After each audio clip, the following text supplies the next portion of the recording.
Hello, I'm Brian Kibiger, Technical Sales Manager for Grundfos Pumps, the groundwater division. Today I'm here with Dane from Kaufman Well Drilling, and we're going to talk about winding resistance in relation to a submersible motor. Now, winding resistance is a test that we conduct that helps us look at the health and welfare of the path of the wire. So as we begin to do tests, the common term is continuity.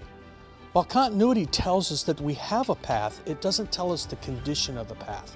And what we do is that we look at the path of the wire. And as you see here, as I create this circuit, that a continuity meter will give me a tone if the path is complete.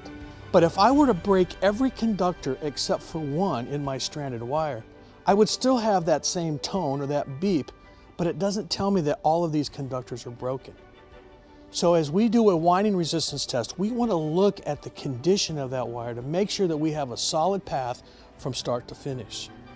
As the manufacturer of the motor, we know that if we look at this wire, these two black wires, that from one end to the other, there is a specific ohm value.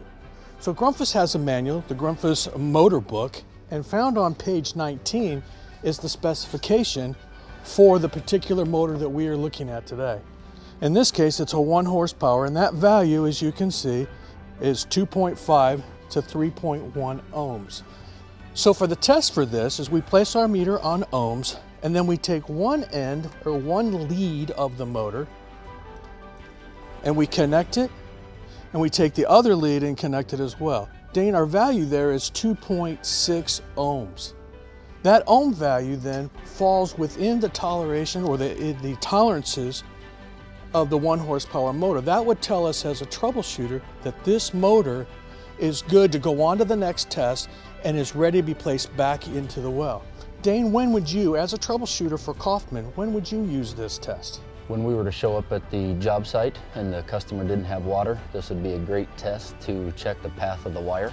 As a troubleshooter, we use a winding resistance test on a daily basis to check the health and welfare of the motor. If you don't use this test often, you can refer to page 61 of the Grundfos motor manual that will give you a step-by-step procedure.